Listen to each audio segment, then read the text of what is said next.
Hello students, welcome back to the channel. Branch अकाउंटच्या ह्या second व्हिडिओमध्ये मी प्रसाद सर तुमच्यापैकी प्रत्येकांचं मनापासून स्वागत करतोय.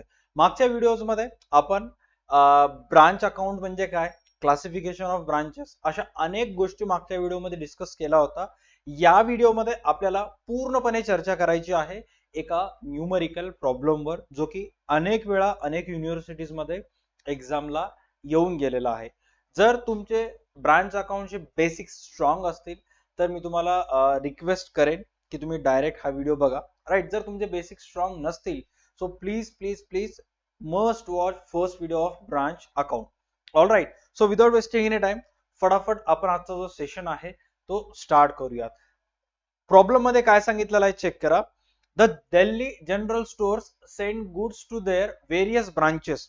दिल्ली जनरल स्टोर्स ही एक आपली हेड ऑफिस ब्रांच आहे जे त्यांच्या मल्टिपल ब्रांचेस मध्ये वस्तू पाठवत असते. राईट, ऍट कॉस्ट आणि कॉस्ट प्राइस वर वस्तू पाठवत असते. From the following particular relating to the Bangalore branch.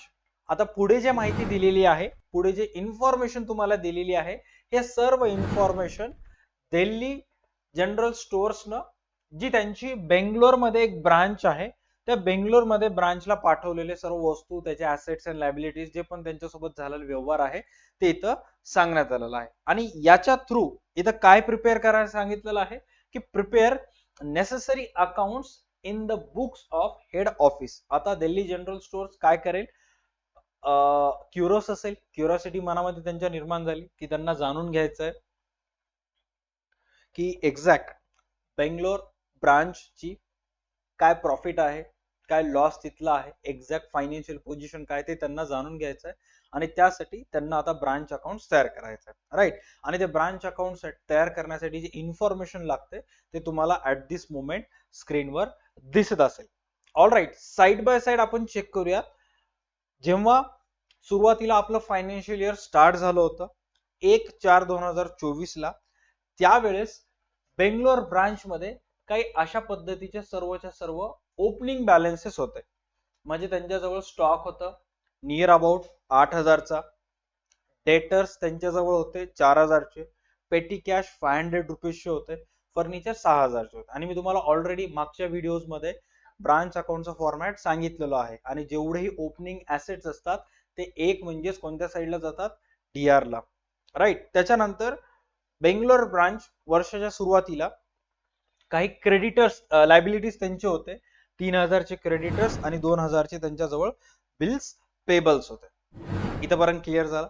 त्यानंतर काय इन्फॉर्मेशन सांगण्यात आलेलं आहे चेक करा की हेड ऑफिसनं, दिल्ली जनरल स्टोअरच्या हेड ऑफिसनं बेंगलोर ब्रांचचे काही एक्सपेन्सेस आहेत ते पेड केले, जसं की सॅलरीज 2,000 रुपीज असे, रेंट 1,000 रुपये, पेटी कॅश 300 रुपीज, असे टोटल 3,300 रुपयाचे एक्सपेन्सेस हेड ऑफिसनं बेंगलोर ब्रांचेसचे पेड केले, जे की हेड ऑफिस साठी काइंड ऑफ काय असेल, एक्सपेन्सेस असेल. म्हणून ब्रांच अकाउंटच्या कोणत्या साईडला जाईल, ते डीआर साईडला. डन. त्यानंतर आता बेंगलोर ब्रांचचं काम आहे की सेल्स करणं. आणि बेंगलोर ब्रांचनं दिल्ली ब्रांच कडून जेवढेही वस्तू आलेत, आउट ऑफ दॅट किती रुपयाची वस्तू हेड ऑफिसनं सेंड केले, टोटल 22,000 रुपीजचे वस्तू सेंड केले. म्हणजे ऑब्व्हियसली डीआर साईडला जाईल 22,000चे वस्तू सेंड केले. आणि त्या 22,000 पैकी नगदी 10,000चे वस्तू बेंगलोर ब्रांचनं विकले. तुम्हाला जी माहिती येते, जसं फायनल अकाउंट मध्ये ट्रायल बॅलन्स आणि ऍडजस्टमेंट येतात, तसं ब्रांच अकाउंट मध्ये मोस्ट ऑफ टाइम असं एक पर्टिक्युलर एक सेम वर्टिकल फॉर्मॅट असतो आणि त्याच्यामध्ये पूर्ण इन्फॉर्मेशन दिलेलं असते. काइंड ऑफ असं स्पेसिफिक बॅलन्स शीट वगैरे नसते. बस दिलेल्या माहिती थ्रू काहीही करून तुम्हाला ब्रांच अकाउंट काढायचं असते. आता बेंगलोर ब्रांचनं 10,000चे वस्तू नगदी विकले. उधारीवर कितीचे वस्तू विकले, 25. कारण साधं सिंपल लॉजिक आहे की व्यवहार करण्यासाठी बेंगलोर ब्रांचला सुद्धा वस्तूची खरेदी विक्री करावं लागते आणि रिलेशन मेंटेन करण्यासाठी किंवा वस्तूची विक्री व्हावी म्हणून 25,000चे वस्तू ते उधारीवर विकले. आणि वस्तू उधारीवर विकल्यानंतर त्यांच्या कस्टमर्स कडून, त्यांच्या डेटर्स कडून त्यांना किती हजार रुपये मिळाले, cash received from debtors 9,000 rupees, 9,000 रुपये त्यांना डेटर्स कडून मिळालेले आहेत त्यांच्या. त्यानंतर सेल्स रिटर्न. आता अनेक वेळेला कस्टमर्स जे असतात ते कस्टमरला आपण वस्तू विकतो, आणि विकलेले जे कस्टमरला जे तुम्ही वस्तू विकता त्यापैकी काही कस्टमर असतात ते वस्तू परत करतात. 400 रुपयेचं सेल्स रिटर्न आहे. काही वेळेला डिस्काउंट द्यावं लागतं. डिस्काउंट किती रुपये दिलेला आहे? 500 दिलेला आहे. बॅड डेट्स 100 रुपीजचे दिलेले आहेत. Goods return by branch, Bangalore ब्रांचनं हेड ऑफिसला 800 रुपयाची वस्तू परत केलेली आहे. राईट. आता इथं मी थोडंसं एक छोटासा पॉज घेतो आणि मागच्या व्हिडिओशी रिलेटेड मला काही स्टुडंटचे क्वेश्चन्स आले होते ते मी तुम्हाला 1-2 मिनिटांमध्ये सांगून टाकतो. पहिला क्वेश्चन मला स्टुडंट्स कडून आला होता की sir independent branches, right, independent branches बद्दल आपण डिस्कशन केला होता. तर इंडिपेंडेंट ब्रांचेस ते स्वतः ledger, journal, trial balance maintain करतात. Side by side foreign branches सुद्धा मेंटेन करतात. मग त्यांचं जे झालेलं प्रॉफिट आहे ते ते स्वतः ठेवून घेतात का? आन्सर असेल नो. इथं फक्त आणि फक्त अकाउंटिंग प्रोसिजर बद्दल डिस्कशन करण्यात आलेलं आहे. ब्रांचेस आयदर डिपेंडेंट असू दे और इंडिपेंडेंट असू दे, प्रॉफिट ऍट द एंड तुम्हाला हेड ऑफिसला ट्रान्सफर करायचं, राईट. बस फरक एवढंच आहे की इंडिपेंडेंट ब्रांचेसचं जे प्रॉफिट असतं किंवा फॉरेन ब्रांचेसचं जे प्रॉफिट असतं ते consolidated profit and loss account मध्ये जातं. म्हणजे एकत्रित अनेक ब्रांचेसचं प्रॉफिट जेव्हा ते कन्सोलिडेट करतात त्या अकाउंट मध्ये जातं. All right, done. त्याच्यानंतर सेकंड क्वेश्चन एका स्टुडंटचा आला होता की सर ब्रांच अकाउंट मध्ये कोणते कोणते ट्रान्झॅक्शन रेकॉर्ड होतात हे तुम्ही आम्हाला सांगितलं, बट काही काही ट्रान्झॅक्शन असे असतात की जे ब्रांच आणि हेड ऑफिस मध्ये झालेले आहेत किंवा हेड ऑफिसनं ते ट्रान्झॅक्शन केलेलं आहे किंवा ब्रांचेसनं केलेलं आहे, बट ते ट्रान्झॅक्शन ब्रांच अकाउंट मध्ये होत नाहीत. असे काही ट्रान्झॅक्शन आहेत का? येस, डेफिनेटली असे काही ट्रान्झॅक्शन आहेत जे रेकॉर्ड होत नाहीत. पॉइंट्स टू रिमेंबर प्रत्येकाने व्यवस्थित लक्षात ठेवायचं आहे. आणि मोस्ट ऑफ टाइम लक्षात ठेवत असताना इथे जे जे वर्ड्स मी ग्रीन कलर मध्ये हायलाइट करायलो ते लक्षात ठेवायचं. सर्वात पहिले काय सांगण्यात आलेलं आहे? Petty expenses made out of cash since either cash balance at the end is decrease or liabilities at the end increase. म्हणजे petty expenses made by branch जे छोटे मोठे पेटी एक्सपेन्सेस पेड करते, हेड ऑफिसनं जे ब्रांचला दिलं तर ते तुम्ही रेकॉर्ड करायला, बट ब्रांच पण काही एक्सपेन्सेस पेड करायली ते रेकॉर्ड करायचं का? तर नाही. का? कारण बँक अकाउंट ब्रांचेस असतात ते त्यांचं कॅश अकाउंटचं क्लोजिंग बॅलन्स तुम्हाला द्यायला.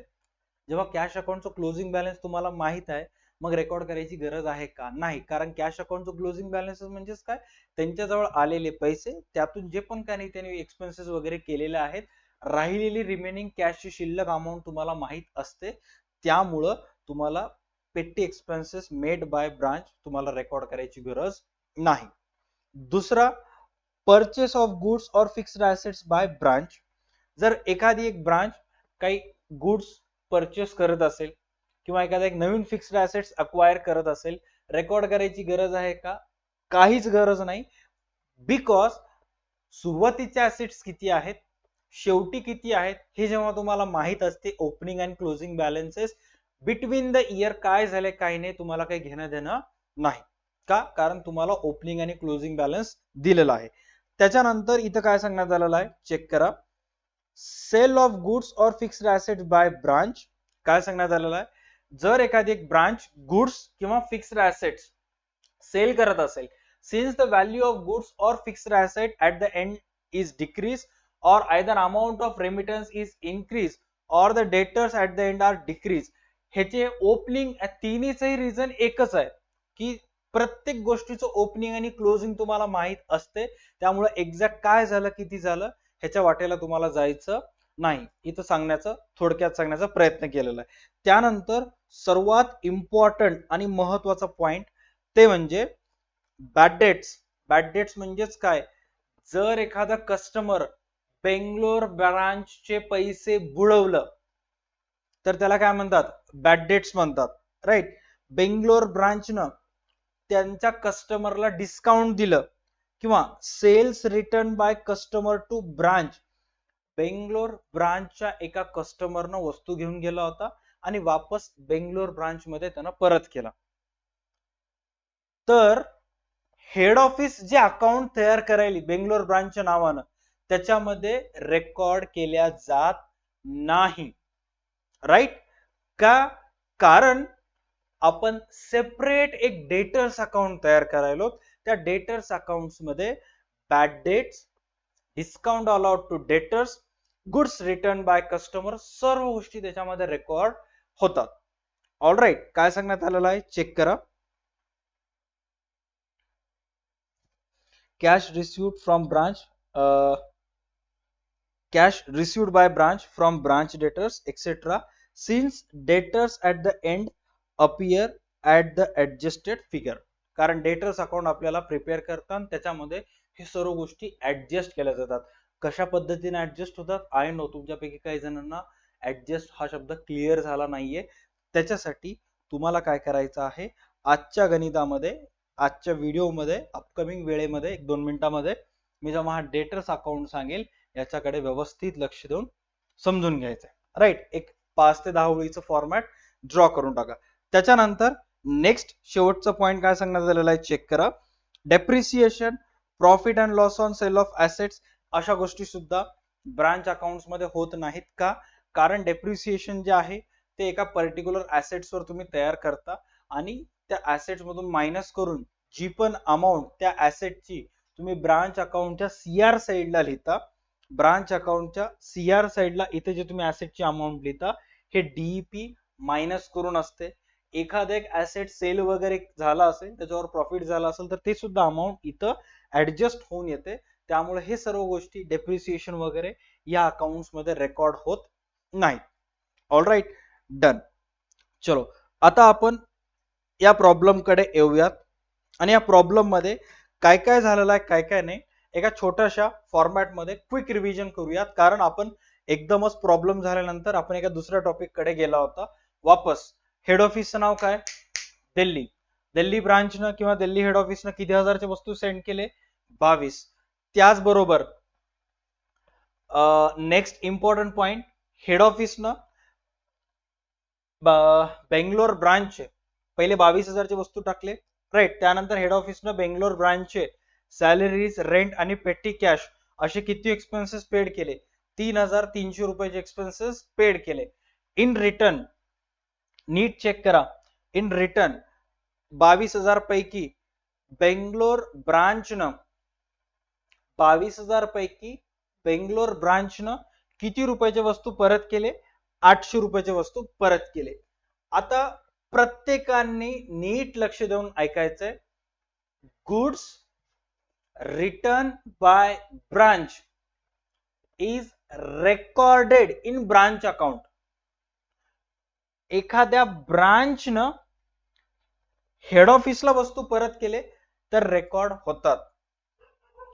Goods return by debtors to branch हे रेकॉर्ड होत नाही. का? कारण बेंगलोर ब्रांचच्या एका कस्टमरनं वस्तू परत करून दिलेली आहे. ही वस्तू इथं आली, आज उद्या वस्तू विकेल. राईट? त्यामुळं ब्रांच अकाउंट मध्ये हे रेकॉर्ड होत नाही. बट एका ब्रांचनच वस्तू वापस हेड ऑफिसला केले तर ती विकणार आहे का? नाही. त्यामुळे ते कंपल्सरी रेकॉर्ड होतंय. राईट? हे गोष्टी सुरुवातीला लय जणांना क्लिअर होत नाही. स्टेप बाय स्टेप 1-2 गणित जसं आपण करत जाऊ तसं तुम्हाला समजून जाईल. All right, done. हे झालं ओव्हरऑल प्रॉब्लेम. त्याच्यानंतर नेक्स्ट चेक करा सेल्सशी रिलेटेड. या गणितामध्ये एक्झॅक्ट सेल्सशी रिलेटेड काय सांगण्यात आलेलं आहे? आता हे सेल्स कोण करते? तर सेल्स करते बेंगलोर ब्रांच. बेंगलोर ब्रांचनं टोटल कॅश सेल्स कितीचं केलं? 10,000चं. 10,000 रुपयाची वस्तू नगदी बेंगलोर ब्रांचनं विकलं. त्यानंतर क्रेडिट सेल्स किती रुपयाचा आहे? 25,000चा आहे. म्हणजे बेंगलोर ब्रांचनं 25,000ची वस्तू उधारीवर विकले. लिंक लक्षात ठेवा. आणि ते 25,000ची वस्तू विकत असताना 500 रुपये डिस्काउंट अलाउड केलं कस्टमरला, मला घेऊन जा डिस्काउंट. त्यानंतर सेल्स रिटर्न किती रुपयाचा आहे? 400 रुपयाचं सेल्स रिटर्न आहे. विकलेले वस्तू परत आले. त्यानंतर पैसे बुडाले किती? 100 रुपये तुमचे बॅड डेट्स आहेत. आणि हे सर्व विचारात घेतल्यानंतर 25,000च्या सेल्स पैकी एकूण कस्टमर कडून किती रुपये कॅश रिसिव्ह केला? कॅश रिसिव्ह किती केला? 9,000. कॅश रिसिव्ह फ्रॉम डेटर्स म्हणजेच काय?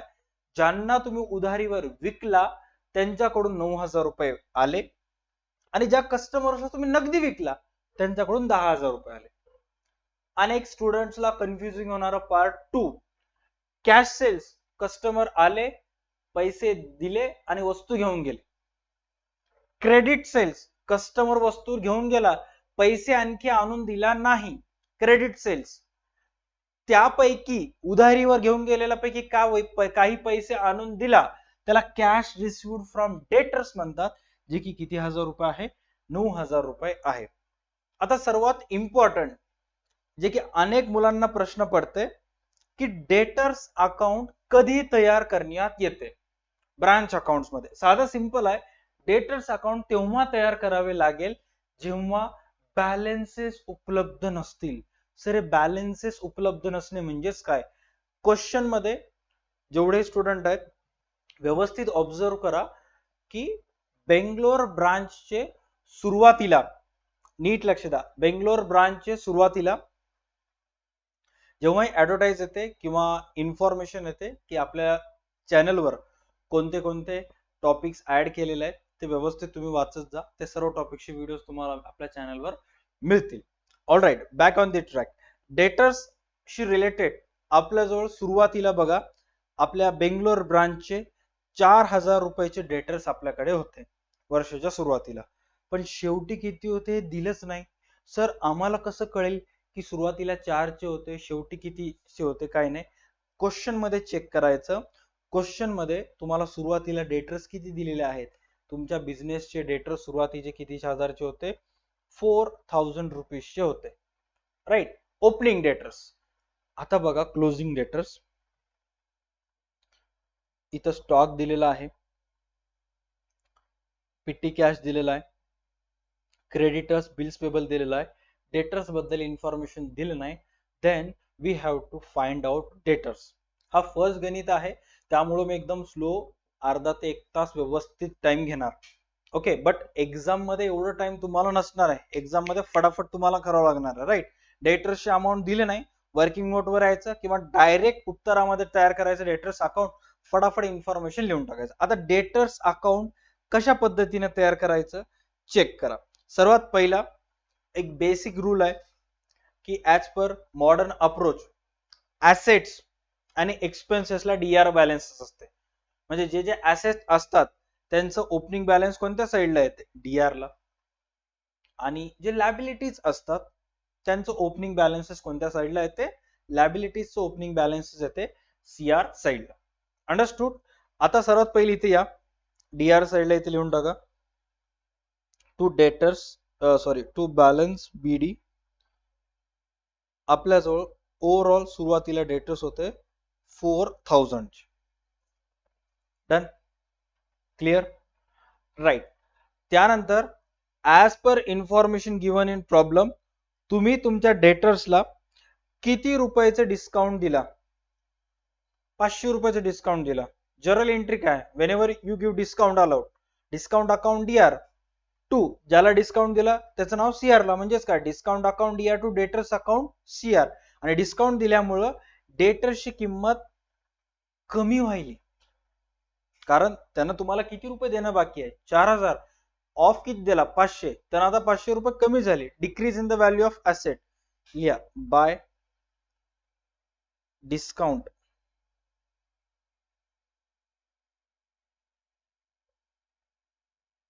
$500. Done, clear? राईट. त्याच्यानंतर चेक करा ज्या डेटर्सला 4,000 रुपये तुमच्याला येणं बाकी होते त्याला डिस्काउंट किती दिला? 500. वस्तू किती रुपयाची तुम्हाला वापस आले? 400 रुपयाची वस्तू वापस आले. राईट, कधी पण लक्षात घ्या सेल्स ऑलवेज एंट्री मध्ये सीआर साईडला येते, सेल्स रिटर्न कोणत्या साईडला येते? डीआर ला. आणि ज्या व्यक्तीकडून वस्तू तुम्हाला परत आले त्याचं नाव तुम्हाला एंट्री मध्ये कोणत्या साईडला लिहावं लागते? सीआर साईडला. आणि जेव्हा जेव्हा सेल्स रिटर्न येते त्या प्रत्येक वेळेस डेटर्सची व्हॅल्यू काय होते, कमी. कसं कमी होते बघा, साधं सिंपल लॉजिक आहे. सपोज तुम्ही एका कस्टमरला 4000 रुपयाची वस्तू विकला, त्यानं तुम्हाला किती रुपये देणं बाकी आहे, 4000. डिस्काउंट तुम्ही किती दिला त्याला, 500. आता त्याने किती रुपये देईल, 3500. त्यापैकी 400 रुपयाची वस्तूच परत आणून दिला, मग त्यानं 3500 तुम्हाला देईल का, देणार नाही. इथे लिहा, bye cells return. Sales return always decreases the value of debtors, therefore it is credited to debtors account 400. Done. आता ज्या ज्या वेळेस डेटर्स असतात, बिझनेस मध्ये कस्टमर असतात, त्या प्रत्येक वेळेस काही ना काही अमाउंट कशाची असते, बॅड डेट्सची असते. आणि हे सर्व गोष्टी आत्ताच मी तुम्हाला सांगितलं होतं, बॅड डेट्स, सेल्स रिटर्न किंवा डिस्काउंट अलॉट टू डेटर्स हे ब्रांच अकाउंट्स मध्ये रेकॉर्ड केल्या जात नाहीत. हे कोणत्या अकाउंट्स मध्ये रेकॉर्ड केल्या जातात, डेटर्स अकाउंट मध्ये, कारण आपल्याला डेटर्सची अमाउंट फाइंड आउट करायची असते बाय ऍडजस्टिंग दिस बॅलन्सेस. ओके. त्याच्यानंतर इथे चेक करा वापस की एका कस्टमर कडून किती रुपये आपले पैसे बुडाले बॅड डेट्सचे, 100 रुपीज आपले पैसे बुडाले. राईट, इथे लिहून टाका, by bad debts 100 rupees. All right, done. आता साधं सिंपल लॉजिक आहे, ज्या ज्या वेळेस तुम्ही कस्टमरला वस्तू विकता, ओके, त्या प्रत्येक वेळेस तुम्ही डीआर साइडला डेटर्सचं नाव लिहिता, कस्टमर कडून पैसे पण येतात, पैसे आल्यामुळे एंट्री काय होते, cash account DR to customer account CR. Check करा क्वेश्चन मध्ये, कॅश रिसिव्ड फ्रॉम डेटर्स तुम्हाला किती रुपये सांगितलेलं आहे, प्रश्नामध्ये चेक करायचं, प्रश्नामध्ये cash received from debtors, focus, cash received from debtors किती हजार आहे, 9000 आहे. राईट, या लिहून टाका क्वेश्चन मध्ये, by cash account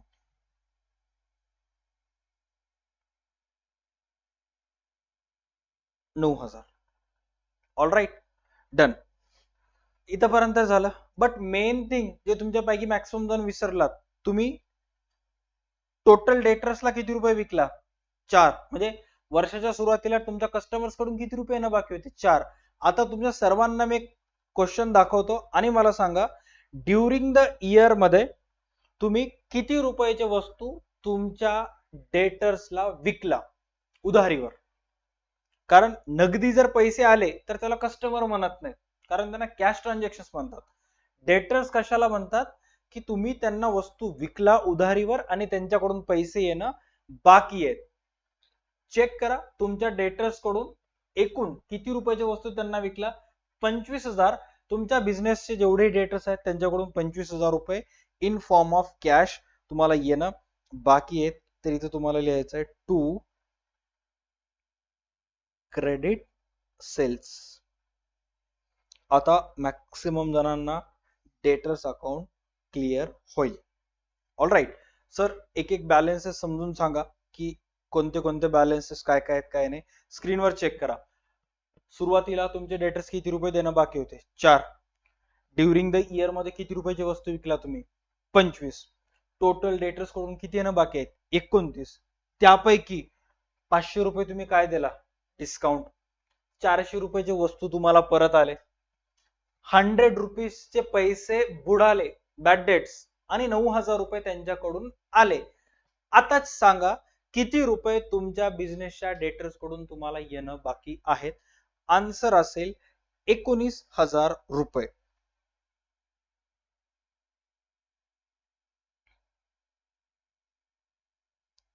by balance CD 19000 रुपये तुमच्या बिझनेसच्या डेटर्स कडून तुम्हाला येणं बाकी आहेत. ऑल राईट, डेटर्स अकाउंट कधी निघते, जेव्हा डेटर्सचं क्लोजिंग बॅलन्सेस दिलं नसेल. आणि डेटर्स अकाउंट काढण्यासाठी काय, बस हे एवढे गोष्टी लक्षात ठेवायचे to find out closing balances of debtors. Right, check करा आता इथं 1900 डेटर्स किती लिहून टाकायचं, ओपनिंग बॅलन्सेस 4, क्लोजिंग बॅलन्सेस किती, 19. देन फर्निचर सुरुवातीला किती हजारचं होतं, 6. शेवटी फर्निचर आपल्याला दिलेलं नाहीये, फाइंड आउट करायचं. स्टेप बाय स्टेप गणितामध्ये आपण फाइंड आउट करूयात. सर्वात पहिला फटाफट आपण काय करूयात आता, मेन आपलं बेंगलोर ब्रांच अकाउंट तयार करूयात in the books of head office मध्ये. राईट, चला in the books of head office मध्ये सर्वात पहिले बेंगलोर ब्रांच अकाउंट तयार करूयात. सर्वात पहिले डीआर साइडला यायचंय, इथे लिहायचंय टू बॅलन्स ब्रॉड डाऊन आणि बेंगलोर ब्रांच जवळ सुरुवातीला कोणते कोणते ऍसेट्स होते ते पूर्ण लिहायचे. Right, give me just 1 minute of time.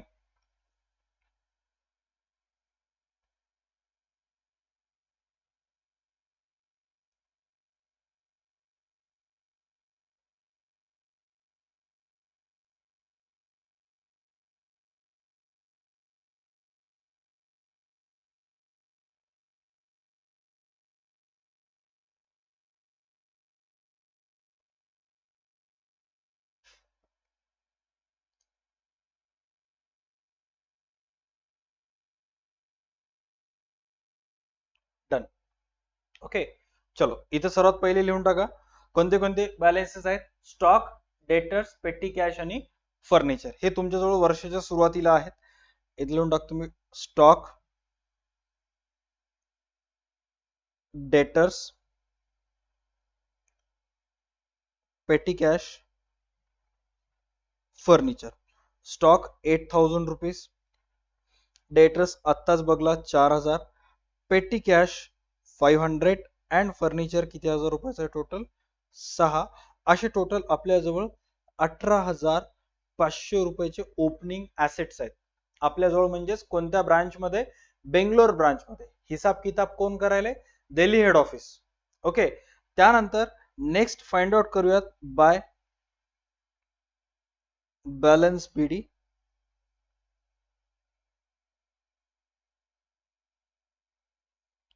Creditors, bills payable. Question मध्ये चेक करा,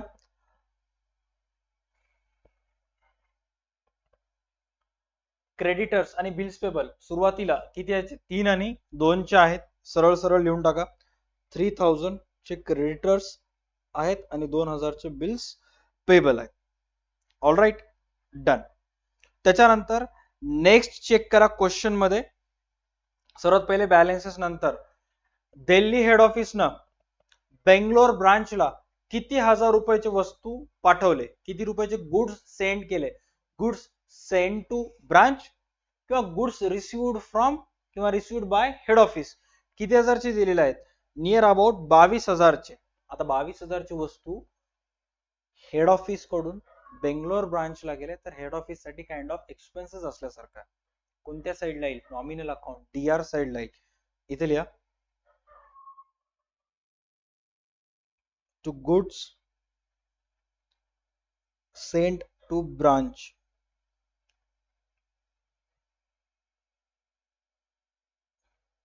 22,000. goods sent to branch 22,000. Clear, done. Next thing, question मध्ये ज्या सिक्वेन्स वाईजने दिलेला आहे त्या सिक्वेन्स वाईजने चाललो. इन्फॉर्मेशन की फॉलोइंग युनिव्हर्सिटीचा सिलेबस आपल्याकडे अवेलेबल आहे. All right, done. सो वापस स्क्रीनवर तुम्हाला क्वेश्चन दिसत असेल, चेक करा. क्वेश्चन मध्ये काय सांगण्यात आलेलं आहे की हेड ऑफिसचे सॅलरीज, रेंट आणि पेटी कॅश हे 3 एक्सपेन्सेस हेड ऑफिसनं बेंगलोर ब्रांच रिलेटेड पेड केले. ऑल राईट, चला इथे या टू बँक अकाउंट,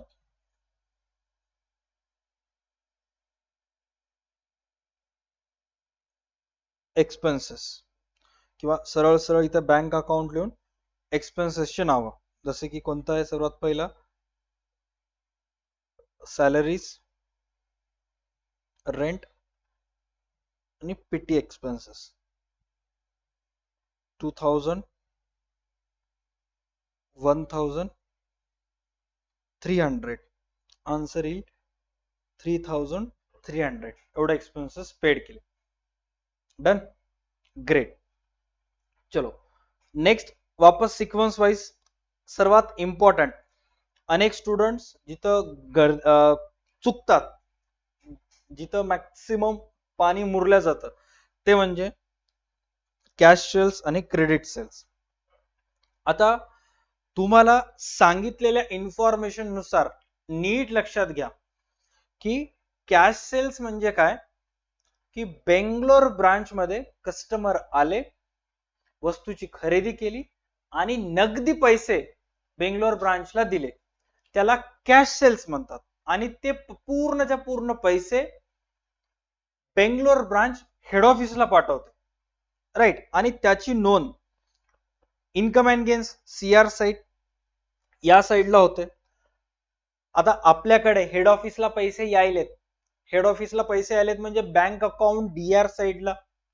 हेड ऑफिसला पैसे कोणत्या ब्रांच कडून यायलेत, बेंगलोर ब्रांच कडून यायलेत. जर्नल एंट्री काय होते हेड ऑफिसच्या पुस्तकात, bank account TR to Bangalore branch account CR.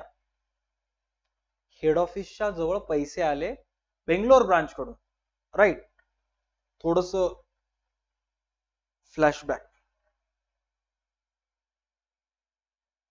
Bangalore ब्रांचनं पैसे टाकले हेड ऑफिसला.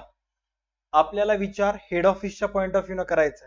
हेड ऑफिसला पैसे आले, हेड ऑफिसच्या बँक अकाउंट मध्ये पैसे आले, बँक अकाउंट डीआर. आपले मल्टिपल ब्रांच आहेत, पुण्याला एक ब्रांच आहे, नागपूरला एक ब्रांच आहे, छत्रपती संभाजीनगरला एक ब्रांच आहे. कोणत्या ब्रांचेस तू पैसे आले, बेंगलोर ब्रांच. मग हेड ऑफिस काय करेल, एंट्री करेल bank account DR to Bangalore branch account CR, right. मग आता as per entry bank account जर आपण तयार करणार गेलो, बेंगलोर ब्रांच अकाउंट तयार करायला, जर्नल एंट्री मध्ये बेंगलोर ब्रांच अकाउंट कोणत्या साईडला आलं, सीआर साईडला. या बेंगलोर ब्रांच अकाउंटच्या सीआर साईडला या, इथं लिहा by bank accounts cash sales. किती हजार रुपये cash sales total, 10,000 rupees, right. अनेक स्टुडंट्स गडबड करतात, कॅश सेल्स आणि इथं क्रेडिट सेल्स लिहितात. क्रेडिट सेल्स ब्रांच अकाउंट मध्ये येत नाही, येत नाही, येत नाही. कळालं, क्रेडिट सेल्स येत नाही. सर मग क्रेडिट सेल्स एक्झॅक्ट ट्रीटमेंट काय होते, माइंड काम ठेवा. ऍज अ बेंगलोर ब्रांच तुम्ही 22,000 ची वस्तू, आय गेस 25,000 ची वस्तू उधारीवर विकल्यात, राईट. किती हजारची वस्तू उधारीवर विकल्यात, 25,000 ची वस्तू. आणि 25,000 पैकी 9,000 तुम्हाला डेटर्स कडून आलेत. म्हणजे जेवढं वस्तू तुम्ही उधारीवर विकलत त्याच्यापैकी जे पैसे तुम्हाला आलेत ते पैसे तुम्हाला इथे लिहायचे, कॅश रिसीव्ड फ्रॉम डेटर्स. किती हजार रुपये, 9,000 रुपये तुम्हाला लिहायचे. सर मग 25 पैकी 9 आले, राहिलेले पैसे काय करायचे, राहिलेले जे पैसे आहेत ते इथं बँक अकाउंट म्हणून नाही तर क्लोजिंग मध्ये जेव्हा डेटर्स बॅलन्स लिहितात त्यावेळेस ऍडजस्ट होतात. साधं सिंपल लॉजिक आहे. Credit sales at the end तुमच्यासाठी ऍसेटच आहे, बट त्यापैकी जे पैसे आले ते इथं बँक अकाउंट मध्ये येतात आणि राहिलेले पैसे डेटर्स मध्ये ऍडजस्ट होतात. All right, done. Credit sales येत नाही. ओके, क्लिअर, इथंपर्यंत क्लिअर झालं सर्व गोष्टी, डन. चलो नेक्स्ट सर्वात इम्पॉर्टंट थिंग की आता बघा, हे कॅश सेल्स झालं, क्रेडिट सेल्स इथं होत नाही, कॅश रिसिव्ड फ्रॉम डेटर्स झालं, सेल्स रिटर्न हे डेटर्स अकाउंट मध्ये जाणार आहे, ब्रांच अकाउंट मध्ये येत नाही, discount allowed to debtors, bad debts सर्व झालं. त्यानंतर गुड्स रिटर्न बाय ब्रांच. अनेक स्टुडंटला कन्फ्यूज करते, बट सोपं करून सांगतो. साधं सिंपल लॉजिक आहे. जेव्हा जेव्हा हेड ऑफिस ब्रांचला वस्तू टाकते डीआर ला लिहायचं. जेव्हा जेव्हा हेड ऑफिस ब्रांचला वस्तू लिहिलं डीआर ला, ब्रांच विकायचा प्रयत्न केली, वस्तू विकल नाही, ब्रांचने हेड ऑफिसला पाठवून दिलं, कोणत्या साईडला, सीआर ला. एंट्री कसं नोंद होईल, ऑपोजिट मध्ये नोंद होईल. चला रेकॉर्ड करा, सीआर साईडला by goods return by branch.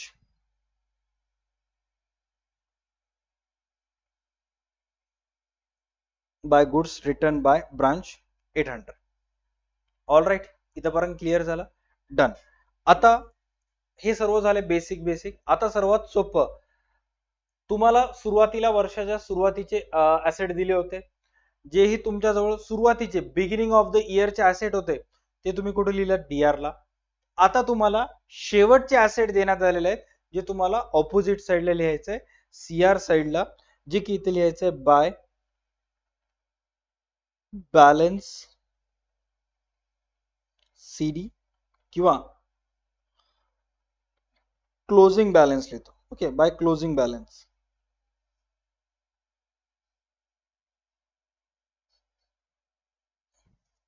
Right, by closing balance. Balance CD better असेल, कारण काय काय पुस्तकमध्ये काय काय देण्यात येते, काय काय नाही. ओके, चला आता कोणते कोणते चेक करा. क्लोजिंग बॅलन्सेस, स्टॉक 10,000 रुपये, नोट डाऊन करा. चला, स्टॉक 10,000. स्टॉक नंतर नेक्स्ट आहे पेटी कॅश 200 रुपये.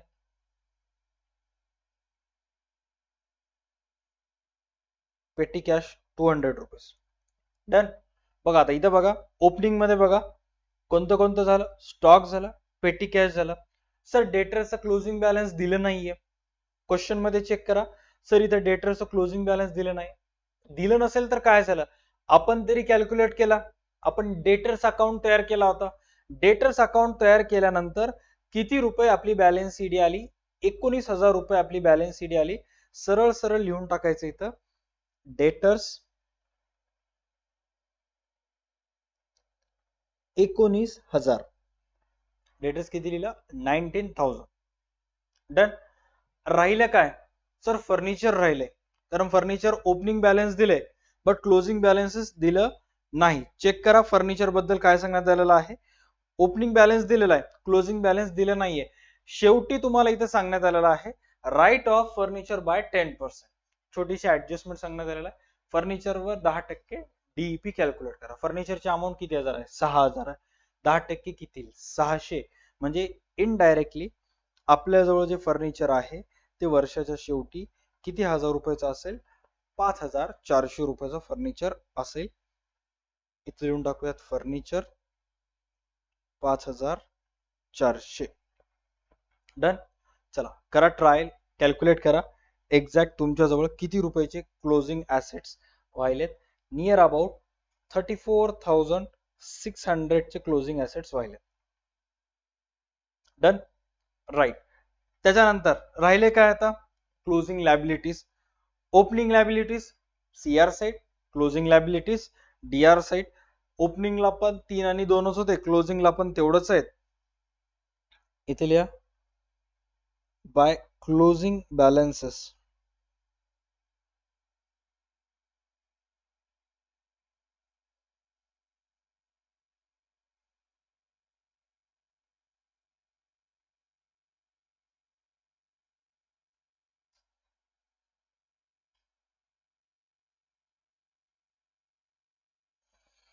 Creditors 3 and bills payable 2. Done. Bus that's it. हे झालं आपलं प्रॉब्लेम. पूर्णपणे आपण सर्व गोष्टी याच्यामध्ये ऍड केल्यात. काहीच गोष्टी आता याच्यामध्ये शिल्लक राहिलेले नाहीयेत. एक टू झेड गोष्टी आपण याच्यामध्ये कव्हर करण्याचा प्रयत्न केलेला आहे. आता तुम्हाला बस काय करायचंय, नॉमिनल अकाउंट आहे तर तुम्हाला बस अकाउंट क्लोज करायचे, डीआर आणि सीआर ची बेरीज करायचं आहे आणि कोणती बाजू किती आली मोजायचं. आता as per my calculation CR बाजू जास्त येईल आणि सीआर बाजू नियर अबाउट यायली. मी ऑलरेडी कॅल्क्युलेट करून ठेवलेला आहे, 59,400. राईट. अँड डीआर बाजू येत आहे, त्या 59,400 मधून डीआर बाजू मायनस करा. To profit transfer to general P N L account. 10,600 किती रुपयात आहे 10,600 रुपीज. आता हे साधं सिंपल लॉजिक आहे की जे हेड ऑफिस आहे दिल्लीचं हेड ऑफिस, तर दिल्ली हेड ऑफिसचं पण स्वतःच दिल्लीला बिझनेस आहे ना, त्यांच्या तिथल्या बिझनेसचं ट्रेडिंग प्रॉफिट लॉस असते, तर तिथल्या बिझनेसच्या प्रॉफिट लॉस अकाउंट मध्ये सीआर साइडला by profit from Bangalore branch किती हजार रुपये रेकॉर्ड करायचे तुम्हाला 10,600 आणि हे ब्रांच अकाउंटचं प्रॉफिट हे हेड ऑफिसच्या main profit and loss account मध्ये ट्रान्सफर होईल 10,600. बस एवढंच. आता सर हा जो गणित आहे याच्यामध्ये तुम्ही ब्रांच अकाउंट तयार केलं अँड डेटर्स अकाउंट तयार केलं, तर एक्झॅक्ट कोणती मेथड आहे, डिपेंडंट आहे का इंडिपेंडंट आहे? साधं सिंपल लॉजिक आहे, हेड ऑफिस अकाउंट तयार करायला म्हणजे कोणती मेथड आहे, डिपेंडंट. कोणते कोणते अकाउंट तुम्ही तयार केला याच्यामध्ये, ब्रांच अकाउंट आणि डेटर्स अकाउंट. इट मीन्स हा जो क्वेश्चन होता तो त्या 5 मेथड पैकी डेटर्स सिस्टमचा गणित होता, राईट. डेटर सिस्टमचा गणित होता ज्याच्यामध्ये ब्रांच अकाउंट आणि डेटर्स अकाउंट तयार केलं, जे की अतिशय प्रॉब्लेम कसं होतं, इझी. आणि याच्यामध्ये डेटर्स अकाउंट तयार केला इफ नीड, कारण आपल्याला गरज होती का, कारण डेटर्स आपल्याला क्लोजिंग बॅलन्सेस दिलं नव्हतं. ऑल राईट, आय होप हा व्हिडिओ तुम्हाला आवडला असेल, यातल्या सर्व गोष्टी यातले सर्व कन्सेप्ट तुमचे क्लिअर झाले असतील. एक गोष्ट जे तुमच्यापैकी अनेक स्टुडंट्स मे बी डिमांड करतील, ज्यांनी ज्यांनी कोर्सेस जॉईन केलेले नाहीत, ते म्हणजे सर आम्हाला प्रॉब्लेम्सच दिसला नाहीये स्क्रीनवर. तर जेवढेही स्टुडंट्स हा व्हिडिओ युट्यूबवर पाहत आहेत ते व्यवस्थित याची स्क्रीनशॉट काढून घ्या. तुम्हाला पूर्ण problem at this moment half problem show होत असेल,